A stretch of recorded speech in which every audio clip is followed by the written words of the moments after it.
เอาสบายดีเนาะมื้อนี้เขาสิมาเว้าเกี่ยวกับเหตุการณ์นี้เนาะที่เกิดขึ้นเมื่อเช้านี่โอ้เพิ่นคือเบิ่งดังๆนี่มีการยิงกันอยู่บ้านห้องไก่แก้วเนาะตัวแถวห้องเมืองห้องไก่แก้วนี่หลายคนก็ลงข่าวว่ายิงปืนจี้ชิงทรัพย์แต่ที่จริงมันบ่แม่นเนาะตามเบิ่งในคลิปวิดีโออยู่กล้องวงจรนั่นน่ะคือมีคู่ผัวเมียขี่รถมาจอดกำลังผู้เป็นเมียย่างเข้าไปเฮือนเนาะแล้วผู้เป็นผัวท่าอยู่ในรถ แล้วเราก็ลงออกจากรถเราก็ไปสูบยาสูบหยังเนี่ยแล้วหลังจากนั้นเราก็กลับเข้ามารถขึ้นมาเข้ารถกำลังสิออกไปเนาะ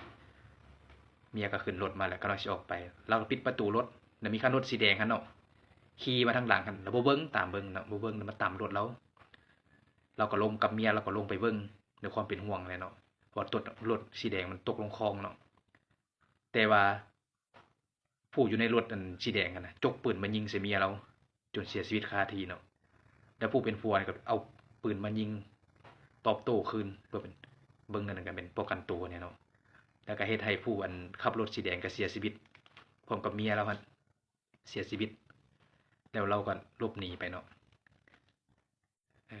บางคนก็ไปเขียนข่าวว่าอันปุ้นจี้ชิงทรัพย์จังซั่นจังซี่แต่ที่จริงมันบ่แม่นเนาะเป็นการอันรถต่ำรถเกาะกันเด้อคันรถสีแดงเจ้าของรถสีแดงเอาปืนมาจกปืนมายิงเมียเราแล้วก็ยิงสวนกลับ เออบางคนก็ลงข่าวโลดูโลเลโว้ยแม่นปั่นป่วนข่าวเนาะบ่ฮู้ความจริงก็ลง